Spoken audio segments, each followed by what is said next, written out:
नमस्कार साथियों, स्वागत है आप सभी का हमारे YouTube चैनल उड़ान कोचिंग इंस्टीट्यूट में। साथियों, आप सभी कैसे हैं? हम कामना करते हैं कि आप बहुत ही स्वस्थ होंगे, बहुत ही अच्छे होंगे और तैयारी भी आपकी बहुत अच्छे से चल रही होगी। तो चलिए साथियों, शुरुआत करते हैं आज के इस लेक्चर की, जिसमें हम पढ़ेंगे मगध साम्राज्य के बारे में।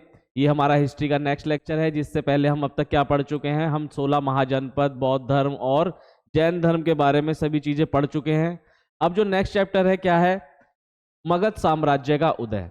देखिए, मगध साम्राज्य का जो उदय है या फिर मगध साम्राज्य के बारे में जो हमें पढ़ना है, उसमें हम इनके जो कुछ वंश हुए हैं मगध साम्राज्य में, बहुत ही प्रमुख वंश, उनके बारे में पढ़ेंगे। दूसरा हम पढ़ेंगे क्या कि इन वंशों में जो बहुत ही अच्छे कुछ राजा हुए हैं उनके बारे में डिटेल में पढ़ेंगे, उनकी राजधानियों के बारे में पढ़ेंगे और जो भी कुछ महत्वपूर्ण घटनाएं इस कालखंड में घटी हैं उनके बारे में हम इस लेक्चर में पढ़ने वाले हैं। तो चलिए शुरू करते हैं। सबसे पहले अगर हम बात करें मगध साम्राज्य, तो मगध साम्राज्य के बारे में बताते हैं कि क्या कि जी 600 ईसा पूर्व से 400 ईसा पूर्व तक क्या हुआ। राजनीतिक स्थिति के हिसाब से जो महत्वपूर्ण बात है वो क्या है? वो है हमारा मगध साम्राज्य या फिर मगध साम्राज्यवाद। मगध साम्राज्यवाद। मगध साम्राज्यवाद इंपॉर्टेंट क्यों है? हमने 16 महाजनपदों में पढ़ा था कि मगध 16 महाजनपदों में से एक महाजनपद था, जो कि क्या था? वो सबसे शक्तिशाली महाजनपद था। जब मैंने आपको महाजनपद पढ़ाए थे तब मैंने आपको ये चीज बतलाई थी कि मगध साम्राज्य क्या था? सबसे शक्तिशाली महाजनपद था। इसीलिए क्या हुआ, मगध महाजनपद ने क्या किया, अपने जो आसपास के उसके महाजनपद थे उन सब पे कब्जा करके अपने साम्राज्य को बड़ा किया। यानी एक बड़ा साम्राज्य बनाने में सिर्फ मगध ही ऐसा महाजनपद था जो सक्सेसफुल हुआ।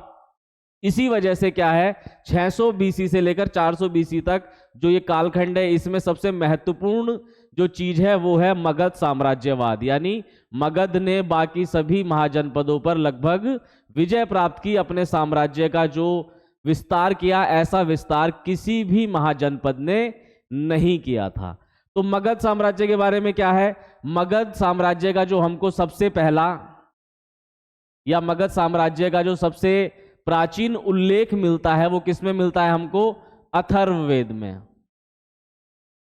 अथर्ववेद में मगध का हमको सबसे प्राचीन उल्लेख मिलता है। उसके बाद क्या है, मगध साम्राज्य में हमारी 600 बीसी पूर्व में इसका जब स्थापना हुई, इसकी स्थापना के बाद इसमें कुछ प्रमुख वंश थे जिन्होंने क्या किया, मगध साम्राज्य का बहुत ही ज्यादा विस्तार किया। तो बात करते हैं मगध साम्राज्य के। अगर हम बात करें कि जो हमारा मगध साम्राज्य था, इसके संस्थापक कौन थे या मगध साम्राज्य किसने बनाया था? तो देखिए, मगध साम्राज्य के बारे में जो हमको उल्लेख मिलता है वो अथर्ववेद में मिलता है। उसके अलावा जो हमारे जो सबसे मतलब इसके बारे में डिटेल मिलती है, इसकी शुरुआत कब हुई, इसके बारे में बहुत ज्यादा कोई पुख्ता सबूत नहीं मिलते हैं। लेकिन महाभारत में और पुराणों में क्या है, मगध साम्राज्य का हमको उल्लेख मिलता है। उसी के हिसाब से मगध साम्राज्य की उत्पत्ति मानी गई है। तो उसके हिसाब से मगध साम्राज्य की उत्पत्ति जो करी या संस्थापक कौन थे? बृहद्रथ। बृहद्रथ एक राजा थे जिन्होंने क्या किया था, जिनको क्या मानते हैं, उनको मगध साम्राज्य का संस्थापक मानते हैं। यानी मगध साम्राज्य की जो शुरुआत की थी वो किसने की थी? बृहद्रथ ने की थी, जिसका उल्लेख कहां पर मिलता है हमको? महाभारत में मिलता है। तो बृहद्रथ के एक पुत्र थे, कौन? जरासंघ। इनका भी जिक्र आपको महाभारत में मिलेगा। जिन लोगों ने महाभारत देखी होगी उन्होंने देखा होगा कि जरासंघ थे। जरासंघ का वध किसने किया था? भीम ने किया था। तो इन दोनों का जो जिक्र मिलता है हमको, वो कहां पर मिलता है? महाभारत में मिलता है। वहीं से ही हमको मगध साम्राज्य की जो है शुरुआत का पता चलता है। उसके बाद देखिए हम इसमें क्या क्या चीज पढ़ने वाले हैं। बृहद्रथ और जरासंघ के बाद क्या हुआ, मगध साम्राज्य में जो सबसे प्रमुख या इनके बाद जो वंश आया वो कौन सा था? इस लेक्चर में जो हम पढ़ेंगे वो पढ़ेंगे हम क्या, एक तो पढ़ेंगे हम सबसे पहला क्या, हर्यक वंश के बारे में।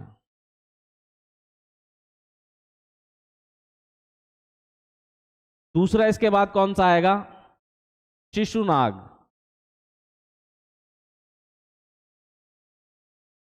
शिशुनाग वंश। और तीसरा कौन सा आएगा हमारा, नंद वंश। इन तीनों वंशों के बारे में हम इसमें पढ़ेंगे। तो मगध साम्राज्य का विस्तार होने के बाद, इन तीनों वंशों के बाद क्या हुआ, चंद्रगुप्त मौर्य ने ही मगध साम्राज्य की जो नींव रखी गई थी, उसी से ही जो अपने सबसे बड़े मौर्य साम्राज्य का स्थापना की, वो इसी मगध साम्राज्य के इन वंशों के द्वारा रखी गई नींव से की थी। यानी जो नंद वंश का सबसे आखिरी शासक था, उस पर, उसको हटाकर या उसको मारकर चंद्रगुप्त मौर्य ने मौर्य साम्राज्य की स्थापना की थी। तो हम इसको बिल्कुल सीक्वेंस में पढ़ेंगे बहुत अच्छे से। तो सबसे जो इसकी महत्वपूर्ण बात थी वो क्या है अभी याद रखने वाली, कि मगध साम्राज्य का हमको सबसे प्राचीन जो इसका जिक्र मिलता है वो कहां पर मिलता है, अथर्ववेद में मिलता है। मगध साम्राज्य किसने बनाया था, तो महाभारत के हिसाब से इसके जो जनक थे वो कौन थे, बृहद्रथ, जिनका पुत्र कौन था, जरासंध, और जिसकी मृत्यु कैसे हुई थी, भीम ने इन्हें मल्लयुद्ध में हराया था। उसके बाद क्या हुआ, उसके बाद बृहद्रथ के बाद कौन आया, हर्यक वंश आया। हर्यक वंश के बाद आया शिशुनाग वंश, और शिशुनाग वंश के बाद आया हमारा नंद वंश। तो इतनी चीजें क्लियर हो गई। चलिए आगे बढ़ते हैं। अब देखते हैं क्या कि जो हमारा हर्यक वंश है उसके बारे में देखेंगे चीज। सबसे पहला क्या है, हर्यक वंश।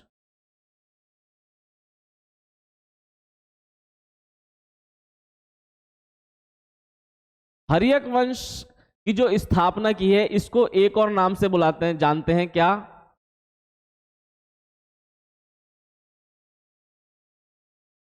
शैशनाग वंश।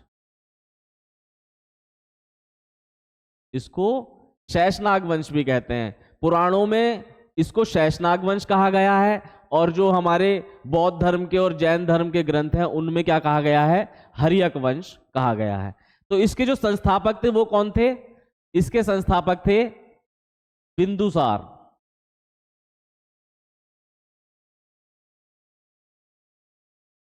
इस वंश के जो संस्थापक थे वो कौन थे, बिंबिसार थे। और बिंबिसार के आगे उनका पुत्र अजातशत्रु हुआ।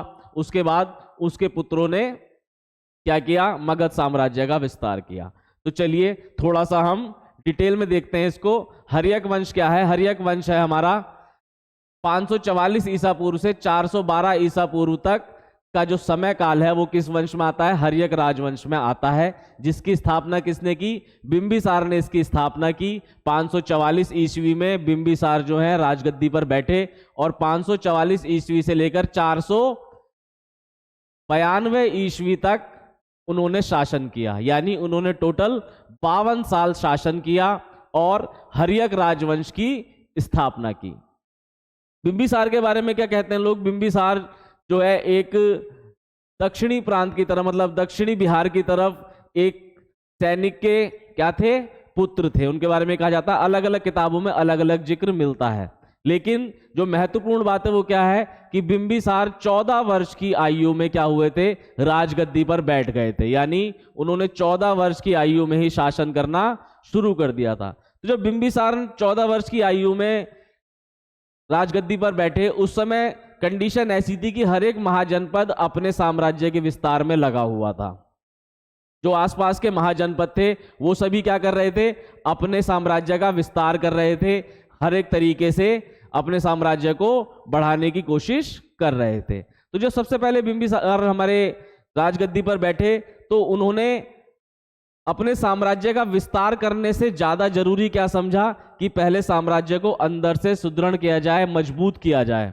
उसके लिए उन्होंने बहुत सारी अलग अलग चीजें की, जिसमें से सबसे पहले अगर हम बात करें, उन्होंने क्या किया, उन्होंने गांधार का और जो अवंती एक महाजनपद था, इन दोनों महाजनपदों में क्या था, उस समय बहुत ज्यादा तनाव चल रहा था। तो उन्होंने क्या किया, अवंती में और गांधार में क्या करवाई, उन दोनों में बीच में मित्रता करवाई, संधि करवाई कि वो आपस में ना लड़ें। जिससे क्या हुआ, वो दोनों के दोनों क्या बन गए, बिंबिसार के मित्र बन गए, यानी मगध साम्राज्य के मित्र बन गए। उसके बाद क्या हुआ, मगध साम्राज्य में जो अवंती महाजनपद था, उसके राजा जो थे प्रद्योत, चंड प्रद्योत कहते हैं, चंड प्रद्योत उनका नाम था। तो उनको क्या हुआ, उनको पांडु रोग नाम से एक रोग हुआ जिसको अभी क्या कहते हैं, पीलिया कहते हैं। तो बिंबिसार ने क्या किया, बिंबिसार ने सबसे पहले अवंती और गांधार से मित्रता की। अवंती और गांधार से क्या की, मित्रता की। और उन्होंने अवंती के जो राजा थे, अवंती के राजा कौन थे, प्रद्योत, या फिर इनको चंड प्रद्योत के नाम से भी जानते हैं। चंड प्रद्योत को क्या हुआ, एक रोग हुआ जिसका क्या नाम था, पांडु रोग। पांडु रोग हुआ। तो पांडु रोग होने के बाद क्या हुआ, इन्होंने जो है अपना एक, जो इनका राजवैद्य था जीविक, इनका राजवैद्य था जीविक, जिसको इन्होंने क्या किया, अवंती के राजा के लिए भेजा, यानी उनके उपचार के लिए इस बिंबिसार ने क्या किया, अपने राजवैद्य जीविक को भेजा। पांडु रोग को क्या कहते हैं फिलहाल, पीलिया, यानी पीलिया के रोग से ग्रस्त थे कौन, अवंती के राजा चंड प्रद्योत। तो बिंबिसार ने क्या किया, इनका जो राजवैद्य था जीविक, उसको इनकी सेवा के लिए भेज दिया, जिससे क्या हुआ, अवंती से इनके मित्रता के संबंध और ज्यादा गहरे हो गए। तो इन्होंने सबसे पहले तो अपने साम्राज्य की, अपने राज्य की जो क्या थी शक्ति, कैसे बढ़ाई, इन दोनों महाजनपदों से मित्रता करके। उसके बाद इन्होंने जो नेक्स्ट स्टेप लिया वो क्या लिया, इन्होंने वैवाहिक संबंध बनाए। वैवाहिक संबंध किस किस से बनाए, वैवाहिक संबंध इन्होंने बनाए 3 राज्यों से, 3 महाजनपदों से इन्होंने वैवाहिक संबंध बनाए। कौन कौन से, सबसे पहले मद्र, दूसरा कौशल और तीसरा वैशाली। इन 3 महाजनपदों से क्या किए, बिंबिसार ने वैवाहिक संबंध बनाए। अब वैवाहिक संबंध बनाने से क्या हुआ, वैवाहिक संबंध बनाने से इनकी जो शक्ति थी वो और ज्यादा बढ़ गई, यानी वो इनके संबंधी बन गए, रिश्तेदार बन गए। तो एक तरह से बिंबिसार को इन 3 महाजनपदों का सपोर्ट भी मिलने लगा। तो जो मद्र देश है हमारा, इसकी जो रानी, इसकी जो राजकुमारी थी, उनका नाम क्या था, उनका नाम था खेमा। उनका नाम क्या था, खेमा। खेमा ही क्या थी, सबसे मुख्य रानी जो थी बिंबिसार की, वो खेमा ही थी। कौशल में कौशल देवी, कौशल देवी किसकी पुत्री थी, ये थी महाकौशल की पुत्री, महाकौशल की पुत्री। और प्रसेनजीत की बहन, इनके भाई का नाम क्या था, प्रसेनजीत, प्रसेनजीत की बहन थी। ये मैं आपको इसलिए बता रहा हूं क्योंकि प्रसेनजीत का भी आगे जिक्र आएगा जब हम अजातशत्रु के बारे में पढ़ेंगे। तो महाकौशल की पुत्री थी, प्रसेनजीत की बहन थी कौशल देवी। इन्होंने क्या किया, जब ये शादी हुई तो इनको दहेज में क्या मिला, कौशल देश मिल गया। कौशल महाजनपद इनको दहेज में मिल गया, यानी जो राजस्व की वसूली कौशल महाप्रदेश से, महाजनपद से होती थी, वो सब कहां आने लगी, वो मगध में आने लगी।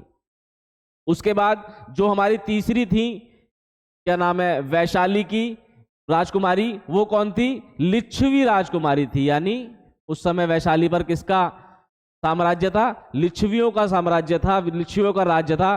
तो लिच्छवी राजकुमारी,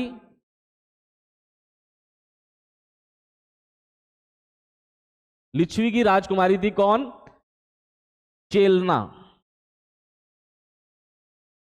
लिच्छवी की राजकुमारी चेलना से इन्होंने विवाह किया। तो इन तीनों महाजनपदों से विवाह करके इन्होंने क्या किया, अपने साम्राज्य की शक्ति का विस्तार किया।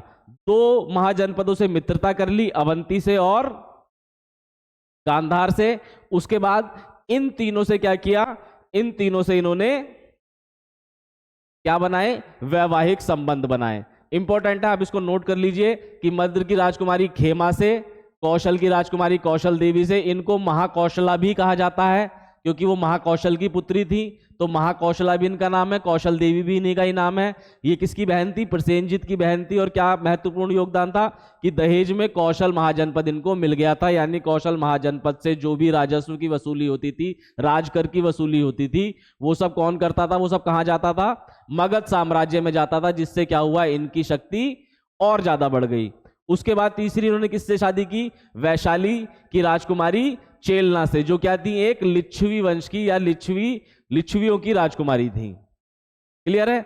चलिए आगे देखते हैं अब कि हर्यक वंश, मैंने आपको बतलाया क्या 544 ईसा पूर्व से 412 ईसा पूर्व तक हर्यक वंश था, जिसकी स्थापना बिंबिसार ने की। हर्यक राजवंश की जो अवधि थी वो क्या क्या थी? सबसे पहले इसके राजा कौन थे? बिंबिसार, जिन्होंने 544 से 492 ईस्वी पूर्व तक शासन किया। उसके बाद कौन आए? इनके पुत्र अजातशत्रु 492 से 461 तक, फिर उदयीन 461 से 445 तक, और 445 से 12 तक उदयीन के 3 पुत्र थे, अनिरुद्ध, मंडक और नागदशक, इन्होंने शासन किया। तो अब हम थोड़ा सा बिंबिसार के बारे में और डिटेल देख लेते हैं। क्या बिंबिसार क्या थे? कूटनीतिज्ञ थे और दूरदर्शी थे। मैंने आपको बताया कि 14 वर्ष की उम्र में ही वो राजगद्दी पर बैठ गए थे और उन्होंने अपनी सूझबूझ से क्या किया? किसी पर भी आक्रमण करने से पहले अपनी शक्ति का बढ़ावा किया, अपनी शक्ति को बढ़ाया। कैसे? मित्रता करके और वैवाहिक संबंध बनाकर। उसके बाद बिंबिसार को मगध साम्राज्य का वास्तविक संस्थापक माना जाता है। तो जो सबसे ज्यादा मगध साम्राज्य को शक्तिशाली बनाया है, जो सबसे ज्यादा विस्तार किया मगध साम्राज्य का, वो किसने किया? बिंबिसार ने किया। इसीलिए इनको क्या माना जाता है? इनको वास्तविक संस्थापक माना जाता है। इनकी राजधानी कौन थी? ग्रीव्रज या फिर राजगीर अभी इसको कहते हैं। तो बिंबिसार के समय में मगध साम्राज्य की जो राजधानी थी वो क्या थी? ग्रीव्रज थी। भारतीय इतिहास में बिंबिसार प्रथम शासक थे जिसने स्थायी सेना रखी। तो जब इन्होंने अपनी क्या किया? मित्रता से और वैवाहिक संबंध से अपनी शक्ति को बढ़ा लिया, राजस्व आने लगा और ज्यादा बाहर से, तो फिर क्या किया? इन्होंने अपनी सैन्य शक्ति की तरफ ध्यान दिया। सैन्य शक्ति देखिए मगध साम्राज्य की सबसे ज्यादा क्यों बढ़ पाई, उसका जो सबसे बड़ा रीजन है वो क्या है? आप जानते हैं कि मगध साम्राज्य किस साइड का इलाका था? ये पूर्वी उत्तर प्रदेश और बिहार के आसपास, बिहार, झारखंड, ये सारा इलाका किस में आता था? ये आता था हमारा मगध साम्राज्य में। तो इस इलाके में क्या था? यहां पर लोहे की खादानें थी। तो लोहे की खादानों से क्या हुआ? इन्होंने लोहा निकालना शुरू किया और उस लोहे से इन्होंने क्या बनाए? अस्त्र शस्त्र बनाए, जिससे क्या हुआ? जो इनकी सेना थी वो बहुत ज्यादा शक्तिशाली हो गई। बाकी जितने भी महाजनपद थे उनमें क्या था? वहां पर लोहे की खानें नहीं थी, इसीलिए वो ज्यादा शक्तिशाली नहीं हो पाए। सिर्फ 2 ही ऐसे महाजनपद थे जिनमें क्या था? लोहे की खादानें थी। एक था मगध साम्राज्य हमारा, और दूसरा कौन सा था? दूसरा था हमारा अवंती महाजनपद। तो अवंती महाजनपद से तो इन्होंने मित्रता कर ली।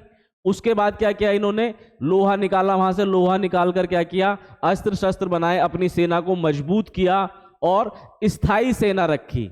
उससे पहले क्या था? उससे पहले स्थायी सेना नहीं थी। महाजनपद के जो छोटे छोटे जनपद होते थे, उनके जो छोटे छोटे शासक होते थे, वही क्या करते थे? सैन्य को मैनेज करते थे। और युद्ध होने पर क्या होता था कि वो सारी सेनाओं को लेकर आते थे और तब युद्ध होता था। मतलब स्थायी सेना नहीं थी राजा के पास कोई भी। उसके अंडर में क्या था? अलग अलग छोटे छोटे प्रांतों में, छोटे छोटे जनपदों में सेनाओं का कार्य होता था।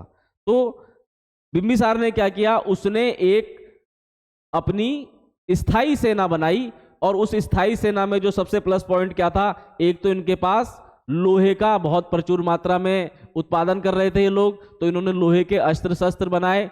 दूसरी क्या चीज इंपॉर्टेंट थी कि इन्होंने जो है अपने सेना में घोड़ों के साथ साथ हाथियों को भी जगह दी। यानी इस इलाके में क्या था? हाथी भी आसपास के जंगलों में खूब पाए जाते थे। तो इन्होंने क्या किया? हाथी को भी अपनी सेना में सम्मिलित किया और हाथी की सैन्य टुकड़ी बनाई। जिससे क्या था, हाथी जो थे, हाथी और घोड़ों में क्या फर्क था कि घोड़े जो है दलदली भूमि अगर जहां पर भी आती थी वहां पर घोड़े क्या होते थे, बिल्कुल बेकार हो जाते थे, किसी काम के नहीं रहते थे। लेकिन हाथी क्या था, हाथी कैसी भी भूमि हो, दलदली भूमि हो कैसी भी, वहां पर हाथी हर तरीके से कारगर था, सफल सेना की टुकड़ी के रूप में उभरा। तो हाथियों की वजह से भी और जो इसके लोहा उत्पादन था उस वजह से क्या हुआ, मगध साम्राज्य की सेना बहुत ज्यादा ताकतवर हो गई। इसीलिए उसने क्या किया, अधिकतर जो वो थे, क्या नाम है आपके महाजनपद, उन पे विजय प्राप्त कर पाए। दूसरी चीज क्या है कि बिंबिसार ने, मैंने आपको बतलाया था कि जो इनके राजवैद्य थे जीवक, उसको इन्होंने कहां भेजा था, उसको इन्होंने जो अवंती के राजा थे उनकी सेवा में भी भेजा था। और उनके साथ साथ जब गौतम बुद्ध अपने अंतिम क्षणों में थे तो गौतम बुद्ध की सेवा के लिए भी इन्होंने अपने राजवैद्य जीवक को भेजा था। कौशल, वैशाली और पंजाब, पूर्वी पंजाब कौन सा, मध्य देश से इन्होंने क्या किए, अपने वैवाहिक संबंध बनाए और अपनी साम्राज्य का बहुत ज्यादा विस्तार किया। बिंबिसार गौतम बुद्ध के सबसे बड़े प्रश्रयदाता थे, यानी बौद्ध धर्म का जो प्रसार कराने में बिंबिसार का बहुत ज्यादा योगदान रहा है। उसके बाद क्या हुआ, बिंबिसार के जो पुत्र थे अजातशत्रु, उन्होंने क्या किया, उन्होंने बिंबिसार की हत्या कर दी। जिसका जिक्र हमको कहां से पता चलता है, इसका हमको पता चलता है जो हमारे पाली और संस्कृत भाषा के जैन धर्म के और बौद्ध धर्म के जो ग्रंथ हैं उनमें इस चीज का हमें उल्लेख मिलता है कि बिंबिसार का पुत्र था कौन, अजातशत्रु। तो अजातशत्रु ने क्या किया, बिंबिसार की हत्या कर दी और अपना राज्य स्थापित किया, यानी खुद राजा बन गया। उनके बचपन का नाम क्या था, अजातशत्रु के बचपन का नाम था कुणिक। बिंबिसार का पुत्र था और इसने क्या किया, अपनी बिंबिसार की हत्या करके ये गद्दी पर बैठा और इसने लगभग 32 वर्षों तक शासन किया। अब देखिए इसने क्या किया कि बिंबिसार की हत्या कर दी। बिंबिसार की जो पत्नी थी कौशल देवी या महाकौशला, वो इस बात से बहुत ज्यादा परेशान हो गई क्योंकि ये उन दोनों का ही पुत्र था, महाकौशला का और बिंबिसार का पुत्र था। तो कुछ समय बाद क्या हुआ, महाकौशला की भी मृत्यु हो गई। उससे क्या हुआ, उससे जो प्रसेनजित था, महाकौशला का भाई, कौशल देवी का भाई, मैंने आपको बतलाया था उस टाइम, तो प्रसेनजित इस बात से बहुत ज्यादा गुस्सा हो गया कि इसने जो है मेरे बहनोई की और हत्या कर दी, मेरी बहन भी इस वजह से मर गई। तो उसने क्या किया, जो वहां से इनको कर आ रहा था, क्या नाम है, कौशल देश से, वो उन्होंने बंद कर दिया। जिसकी वजह से क्या हुआ, अजातशत्रु बहुत ज्यादा भड़क गया कि वहां से हमको कर आता था, वो बंद हो गया। इसी वजह से क्या हुआ, इन दोनों में कई युद्ध हुए, कभी अजातशत्रु जीता, कभी प्रसेनजित जीता। तो प्रसेनजित एक बार जीत के अजातशत्रु को बंदी भी बना लिया था, लेकिन उसने क्या किया, उसने इसको मारा नहीं। क्यों, क्योंकि ये एक तरीके से देखा जाए तो उसका भतीजा ही था, तो उसने एक नैतिक आधार पर इसको छोड़ दिया। उसके बाद क्या किया, उन्होंने कौशल देश की जो राजकुमारी थी उस समय पे, उससे क्या किया, अजातशत्रु का विवाह कर दिया। तो उनका नाम क्या था, उनका नाम था वजीरा। कौशल देश की राजकुमारी थी प्रसेनजित की पुत्री, वजीरा से क्या हुआ, इनका विवाह हो गया अजातशत्रु का। उसके बाद क्या हुआ, फिर से कौशल जो देश था वो किस में मिल गया, मगध साम्राज्य में ही मिल गया। इसीलिए बिंबिसार के कौशल को अपने साम्राज्य में मिलाने के बाद भी अजातशत्रु ने फिर से क्या किया था, कौशल देश को अपने साम्राज्य में मिलाया था। क्यों, क्योंकि माँ बाप की हत्या की वजह से या माँ बाप की मृत्यु की वजह से प्रसेनजित ने कौशल देश को फिर से मगध से अलग कर दिया था। तो अजातशत्रु ने भी क्या किया, अंग, लिच्छवी, वज्जी, कौशल तथा काशी जनपदों को अपने राज्य में मिलाकर एक विशाल साम्राज्य की स्थापना की। ठीक, तो कौशल को उसने कैसे मिलाया, जैसे इनके पिता ने मिलाया था, बिंबिसार ने शादी करके इन्होंने कौशल को फिर से मिलाया। बाकी जो अंग थे, लिच्छवी, वज्जी, इन सारे महाजनपदों पे क्या किया, इन पे युद्ध करके इन्हें अपने साम्राज्य में मिला लिया। गंगा और सोन नदी के संगम पर इसने क्या किया, पाटलिपुत्र की स्थापना की। पाटलिपुत्र जो शहर था उसकी स्थापना किसने की थी, अजातशत्रु ने की थी। आप देखेंगे कि कई जगहों पर आप पढ़ोगे कि पाटलिपुत्र की स्थापना उदयन ने की थी, कुछ लोग बताएंगे बिंबिसार ने की थी। तो उदयन ने क्या किया था, पाटलिपुत्र को अपनी राजधानी बनाया था। लेकिन पाटलिपुत्र की जो स्थापना है वो किसने की थी, अजातशत्रु ने की थी। कहां पर की थी, गंगा नदी और सोन नदी के संगम पर। कौशल के जो राजकुमारी थी, क्या नाम, वजीरा, उससे क्या किया था इन्होंने, शादी की थी। यानी अजातशत्रु की जो पत्नी का नाम क्या था, वजीरा था, जिससे क्या हुआ, इनको कौशल महाजनपद फिर से प्राप्त हो गया। अब उसके बाद क्या हुआ, उसके बाद जो अजातशत्रु का पुत्र था उदयन, उसके बारे में भी यही कहते हैं कि उसने भी क्या किया, अजातशत्रु की हत्या करके राज सिंहासन को प्राप्त कर लिया। 461 से 445 ईसा पूर्व तक उदयन ने राज्य किया। ये कौन था, ये अजातशत्रु का पुत्र था, और इसने क्या किया, अजातशत्रु की हत्या करके राज सिंहासन को प्राप्त कर लिया। और जो ये कथा कोश के हिसाब से, यानी कुछ जगहों पर क्या है, कुणिक और पद्मावती का पुत्र था कौन, उदयन। उसके बाद क्या आता है कि उदयन जो था, उदयन के 3 पुत्र थे, और उन 3 पुत्रों को बाद में शासन प्राप्त हुआ। और उदयन के बारे में महत्वपूर्ण क्या चीज है कि इसने क्या किया, पाटलिपुत्र को अपनी राजधानी बनाया।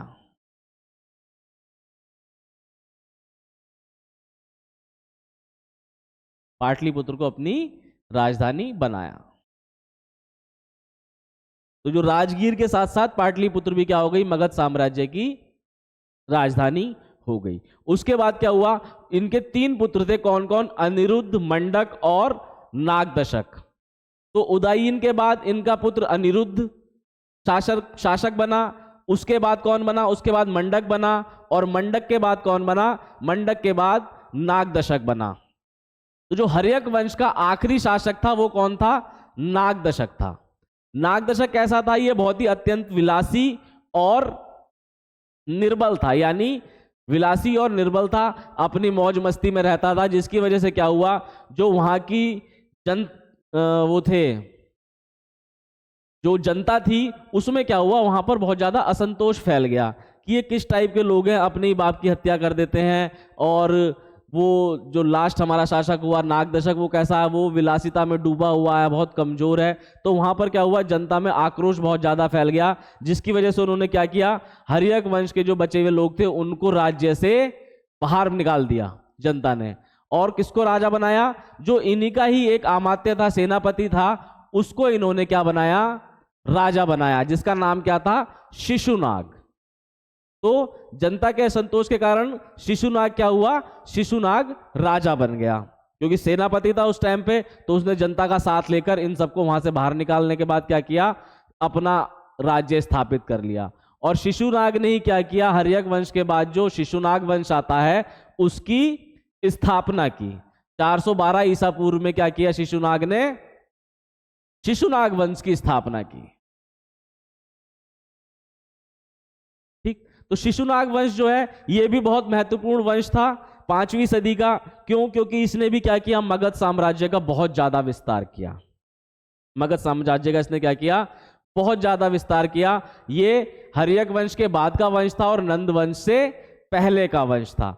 इसमें जो इंपॉर्टेंट चीज है वो क्या है, जो शिशुनाग का पुत्र था कालाशोक, शिशुनाग का पुत्र कौन था, कालाशोक था, जिसने क्या करवाया था, जिसने द्वितीय बौद्ध संगति का आयोजन करवाया था। जिसने क्या करवाया था, द्वितीय बौद्ध संगति का आयोजन करवाया था। और क्या महत्वपूर्ण कार्य किया था इसने पाटलिपुत्र के साथ साथ वैशाली को भी अपनी राजधानी बनाया। देखिए एग्जाम में क्वेश्चन इसी टाइप के आते हैं कि वैशाली को अपनी राजधानी किसने बनाया, कालाशोक ने। पाटलिपुत्र को अपनी राजधानी किसने बनाया, उदयन ने। और अगर बात करें पाटलिपुत्र की स्थापना किसने की, तो पाटलिपुत्र को बनाया किसने, स्थापना किसने की, इसकी अजातशत्रु ने। ठीक है, तो क्या हुआ, शिशुनाग वंश के जो शासक हुए कालाशोक, उन्होंने क्या किया, द्वितीय बौद्ध संगति का आयोजन किया, महत्वपूर्ण कार्य था उनका। और पाटलिपुत्र के अतिरिक्त उन्होंने वैशाली को भी अपनी राजधानी बनाया। उसके बाद क्या हुआ कि जो नंद वंश हमारा 4वीं शताब्दी में क्या हुआ, ये अस्तित्व में आया। अजातशत्रु के कालाशोक के पुत्र थे 10। उन 10 ने क्या किया, शासन किया। और जो उनमें जो आखिरी थे वो कौन थे, महानंदिन। कालाशोक के पुत्र महानंदिन आखिरी हर्यक वंश के शासक थे। तो इनकी हत्या करके नंद वंश की स्थापना की किसने, महापद्मनंद ने। एक राजा थे कौन, महापद्मनंद। उन्होंने क्या किया, उन्होंने महानंदिन की हत्या कर दी और नंद वंश की स्थापना की। तो नंद वंश क्या है, नंद वंश ने भी मगध साम्राज्य को नई ऊंचाइयों तक पहुंचाया और ज्यादा उसका विस्तार किया। महापद्मनंद ने अनेक राज्यों को अपने अधीन किया और नंद वंश को स्थापित करके उसका विस्तार किया। इनके बारे में जो महत्वपूर्ण चीज क्या है, खारवेल के हाथी गुम्फा अभिलेख में उसके कलिंग विजय के उल्लेख मिलते हैं। यानी नंद वंश में जो राजा थे कौन, महापद्मनंद, उन्होंने क्या किया था, कलिंग पर विजय प्राप्त की थी, जिसका उल्लेख हमको कहां मिलता है, खारवेल के हाथी गुम्फा के अभिलेखों में। और क्या किया था, उन्होंने कलिंग पे विजय प्राप्त करके वहां से क्या ले आए थे, ये जिन की मूर्ति को, जिन विजय स्मारक के तौर पर जिन की मूर्ति को उठाकर ले आए थे। धनानंद कौन था, धनानंद इस वंश का अंतिम शासक था। धनानंद मेरे ख्याल से आप में से कुछ लोग ने शायद नाम भी सुना होगा, जानते भी होंगे। तो धनानंद कैसा शासक था, बहुत ही क्रूर शासक था। वो जो है जनता को बहुत ज्यादा परेशान करता था। क्या करता था, बहुत ज्यादा कर उसने लगा दिए थे, बहुत ज्यादा कर वसूल करता था, जिससे क्या थी, जनता बहुत ज्यादा परेशान थी। जो प्रजा थी वो बहुत ज्यादा परेशान थी। और घनानंद ने क्या किया था, घनानंद ने एक बार जो चाणक्य थे वो धनानंद के उसमें गए थे राजसभा में, तो वहां पर उसने क्या किया, चाणक्य को बहुत ज्यादा अपमानित कर दिया। तो अपमानित होने के बाद चाणक्य वहां से आए और उन्होंने क्या किया, उन्होंने चंद्रगुप्त मौर्य की सहायता से क्या किया, धनानंद का अंत किया। और वहीं से क्या हुआ, मौर्य जो साम्राज्य है उसकी शुरुआत हुई। धनानंद के बारे में और क्या महत्वपूर्ण चीज है कि इसी के समय में सिकंदर ने पश्चिमोत्तर भारत पर आक्रमण किया था। यानी जब सिकंदर भारत पर आक्रमण करने आया था उस समय शासक कौन था, उस समय शासक धनानंद था। और 322 ईसा पूर्व में क्या किया, चंद्रगुप्त मौर्य ने चाणक्य की मदद से धनानंद की हत्या कर दी और मौर्य वंश की स्थापना की। इसके बाद जो हम पढ़ेंगे वो क्या आएगा, हमारा मौर्य वंश के बारे में पढ़ेंगे, चंद्रगुप्त मौर्य के बारे में पढ़ेंगे। अब ये जो हमारा यहां तक का क्या था, ये मगध साम्राज्य का यहां पर अंत हो गया। इसके बाद मौर्य साम्राज्य या फिर मौर्य वंश की शुरुआत हुई। तो मेरे ख्याल से बच्चों आपको ये पढ़ाया हुआ अगर आपको अच्छा लगा, मैंने आपको इसमें हर एक बारीक चीज बतलाई है, इसी में से ही क्वेश्चन बनेगा। जितने भी पॉइंट मैंने आपको बतलाए हैं इससे बाहर आप देखेंगे कि क्वेश्चन नहीं आएगा। तो प्लीज हमारे चैनल को लाइक सब्सक्राइब जरूर कर दीजिए और ज्यादा से ज्यादा अपने दोस्तों में शेयर कर दीजिए ताकि वो लोग भी ये वीडियो देख पाएं। और तब इसके अगली वीडियो जो हम लाएंगे वो कहां से लाएंगे, मौर्य साम्राज्य से हम अब आगे पढ़ना शुरू करेंगे। बहुत ही इंटरेस्टिंग होने वाला है, तो हमारे साथ बने रहिए। बहुत बहुत धन्यवाद।